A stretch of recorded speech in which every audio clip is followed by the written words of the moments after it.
I'm Aryan, and I'm going to show you a game on Scratch and how to code it and how it works. So please like and subscribe, and now let's hop into the video. If you don't use Scratch that much, you will need 1 year of using Scratch before you can program this project, because this project uses cloud variables which cannot be used by people who do not have the Scratcher rule. And the Scratcher rule is given only when you've used 1 year of Scratch. And so here's how the code works here. We start as the player, and we send this player sprite to the center of the screen, say a y velocity variable and an if jumping variable. Then we switch to a costume gliding, showing that we are flying in the air. This jumps variable, which we'll get into later, clearing all the graphics effects so that there are no graphics effects. The graphics effects are also done for the forever loop so that no graphics effects can be included. And then go to back layer, which will send it to behind all of the other sprites, the meteorites, text, game over, and thumbnail. Then a score variable, which will be used to show the score. And then the rest of the code, break this down. So it checks if it's not gliding, and which is the space key. If the space key is pressed, then it will. If the space key is not pressed, then it will be in the gliding state, which is the costume. And then it always goes down by gravity. And then it checks if the key space is pressed. And if it's not jumping already, then it'll say that it is jumping. It'll go to the next costume jumping, and then change jumps by 1, which is this jumps variable, which we will still get into later. And then if the costume number 3, which means it's gliding 2, which is the death sprite, then it'll go back to gliding costume, which we because we only want this when the game is over. And then if it's touching the edges, meaning the top and bottom, because it cannot go right or left, then it will also broadcast the game over. Then we go on to the meteorite sprite. So this is the setting up sprite and cloning it every single time until the game is over, because we don't want those meteorites to spawn while the game is over. Then the clones, they always go to the back layer like the player, and they will not collide with the player. So that's why we go back layer. They don't matter. They're always in the back layer.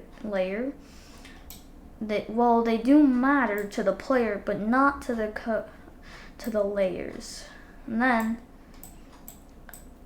if it's touching the player, it will broadcast game over, which will make the game screen over.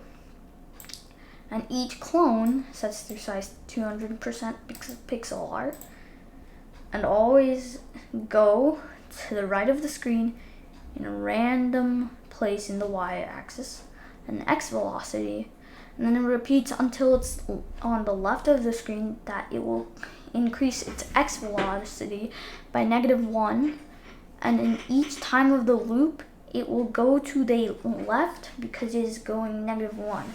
It will also always rotate right to the right the x velocity degrees and the absolute value of it, so that it will always return. This will be the always positive. Also, when it reaches the end, it will destroy itself with a little animation of shrinking. Then this text here, you can use any text engine you want. You can use any text engine you want. You can use any text engine you want. Here, I'm just going to use this one text engine. You can use from some of my projects, which you will find my account on. And then here's the game over. So when the game is over,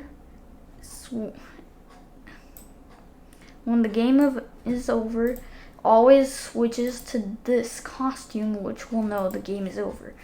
But the world record, which you might know by the name, is a world record variable and is a cloud variable, so that it can go across every single computer that is currently using it, or mobile, but you can't really play this game on mobile. And then if it has beaten the current world record, it will show that says you recorded a new world record, meaning you have done that. And then here's an encrypting function so that you can write letters in cloud variables.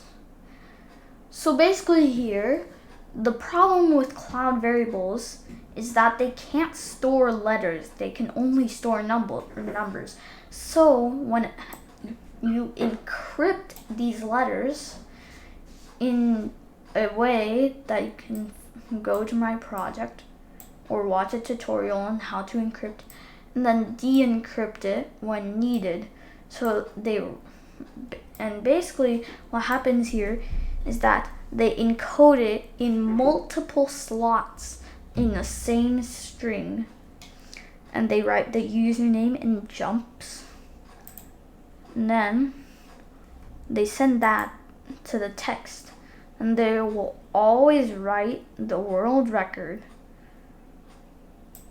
and they'll always write the world record onto the screen. Basically, and that's basically how the entire game here works. So that explanation is enough on how it works. We can go to the editor and make a game of our own. So we go here. Now let's create some simple sprites.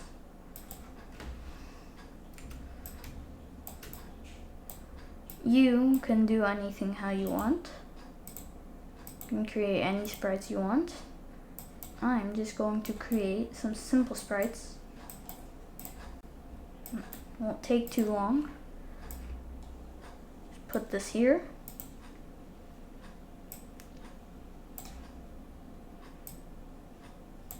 And now to cut this short, here we'll just flip vertical. And now, since the cube was in the center, you'll have this right. So we'll be coding the y velocity. So let's delete that or rename it to y.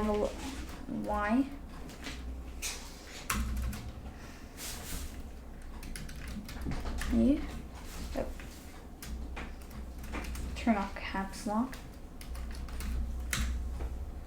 Y velocity, set y velocity to 0. Go to the center. Clear graphics effects.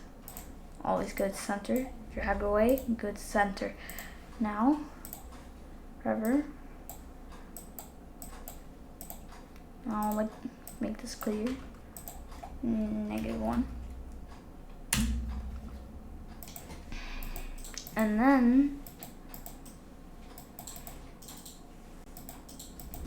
we go to, or we change y by our y velocity, get that gravity pushing it down effect.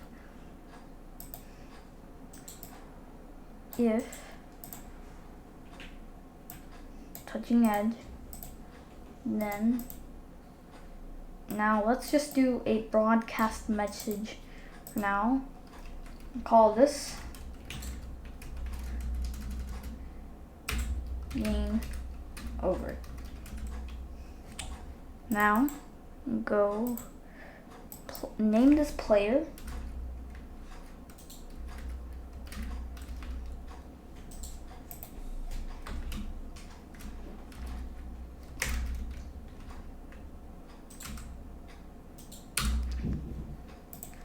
Now make game over sprite.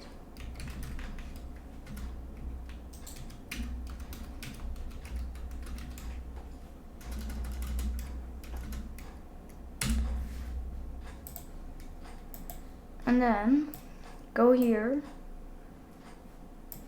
say when I receive broadcast game over. We'll go into this later, so for now we will just stop all. Now it stops it. Now jumping variable.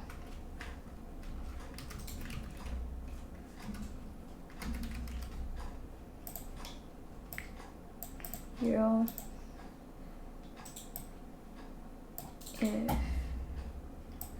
So for here, key space press. Now line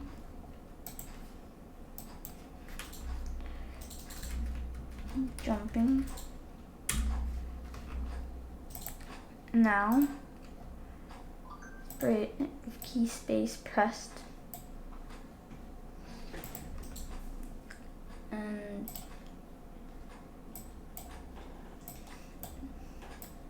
now we'll do an equal operator, jumping, 1 equals jumping. So this checks if the jumping variable is 1. So we'll do this instead. Jump to 0. Oh no, don't want that. Set jumping to 1. And then set jumping to 1. And then set the y velocity to 1. And then if 0 plus 1, then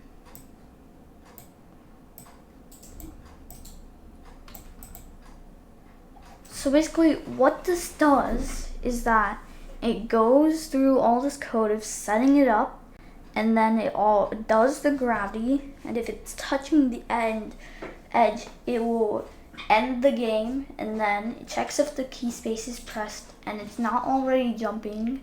Then it will do jumping code, and then after that, if it's not using the jump key and it's not jumping, then the y velocity, if the y velocity is less than 1, you'll set the jumping to 0 so that you can jump again.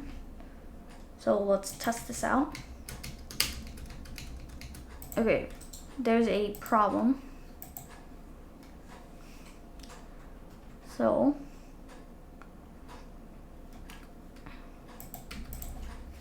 let's say this 2.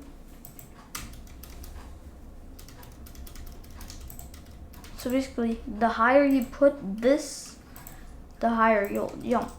So you can fine tune this to anything you want.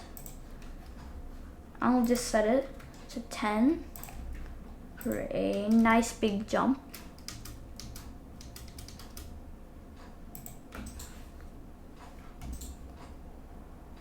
Now, we don't want them to hold the key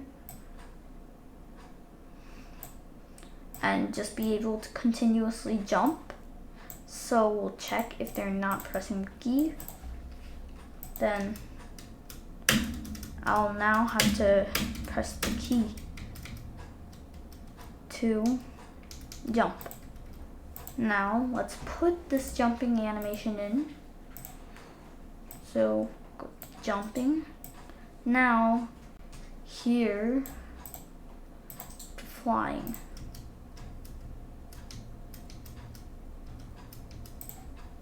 Okay. So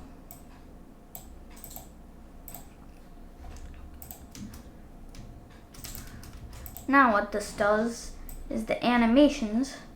So if the jumping, we're not jumping, and then if we press the key, well, if we're not jumping and our Y velocity tells us that we're also not jumping and we're not pressing the jump key, then we'll switch to our regular flying costume and remove our jumping variable value and set it to 0.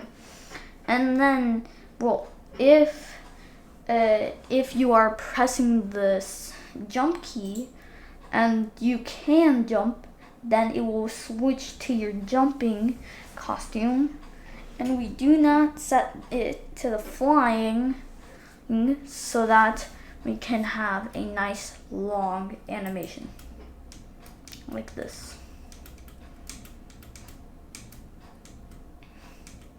Now let's add our meteors. So you just nice circle there. Let's make it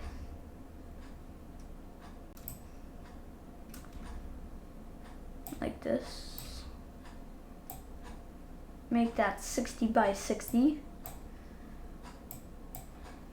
No outline.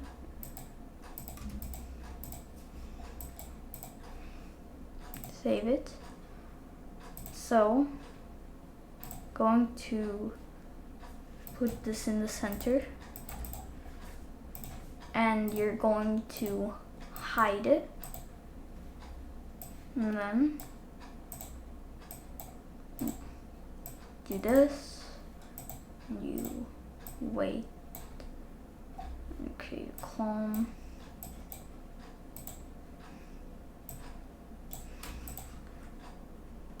$240, that you go to anywhere. And then you put a pick random 180. Well, not 280, 180. Negative 180. Negative 180. Then 180. And then give a X velocity.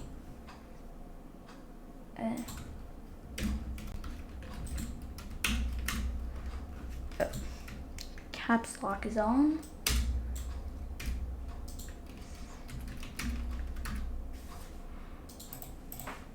So we set this X velocity to for this sprite only. So set X velocity to 0 forever. We're going to do this like the previous sprite.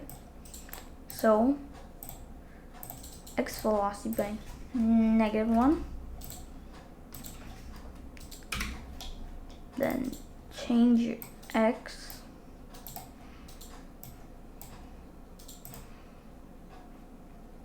And you do this repeat until. So repeat until you are at the left side of the screen. Just this for 230. as an example. And then 10. Alright, so we set the size here. Size. There you go. And we delete the clone. So save it. So the problem here is that clones aren't actually showing. So put this here. Okay, so also put this to 30 rather than at the right of the screen. See, that's perfect variable. Now, doesn't seem like it's actually on the screen. So we'll just half this size.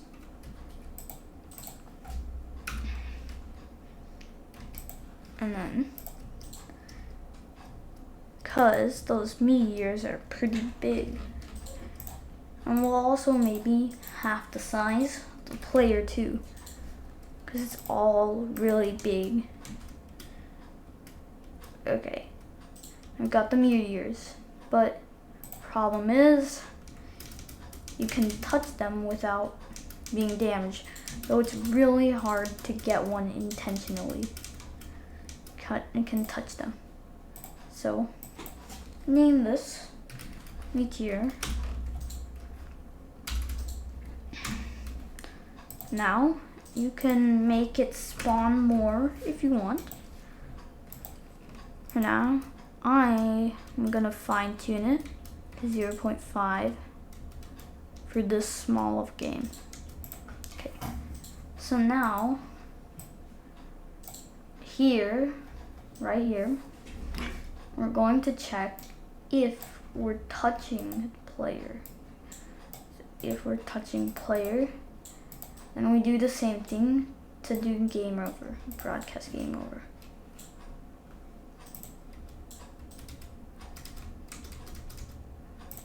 And delete the clone.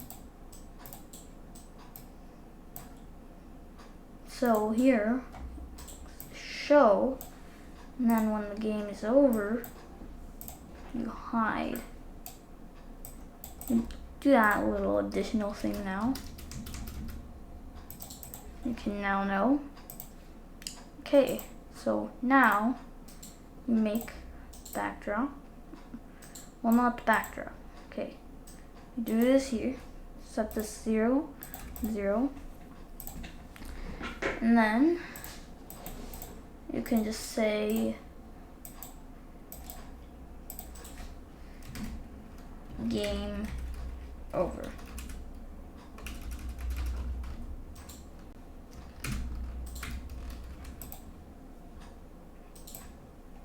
Do this here, put it in the center, and then press.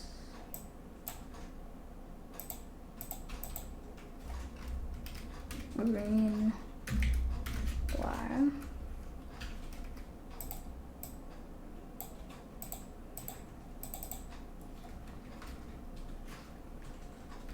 To continue. Very simple, okay? And then we'll set this to green. Now, you can do hide these variables. Go to the meter, hide its variable too. And then here, we'll go. And what we're gonna do is that when we show hide, and right before we stop all, we're gonna show so that you can see it. And now you've got the game over screen.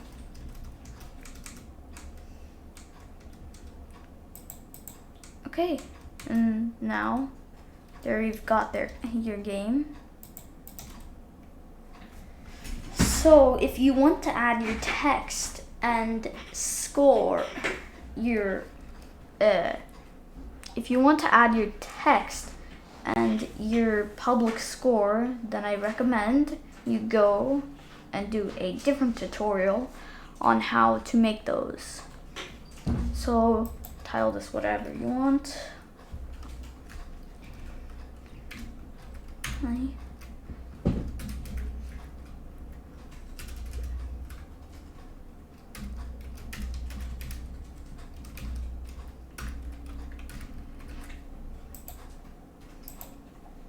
Got this. Now you share it. Okay.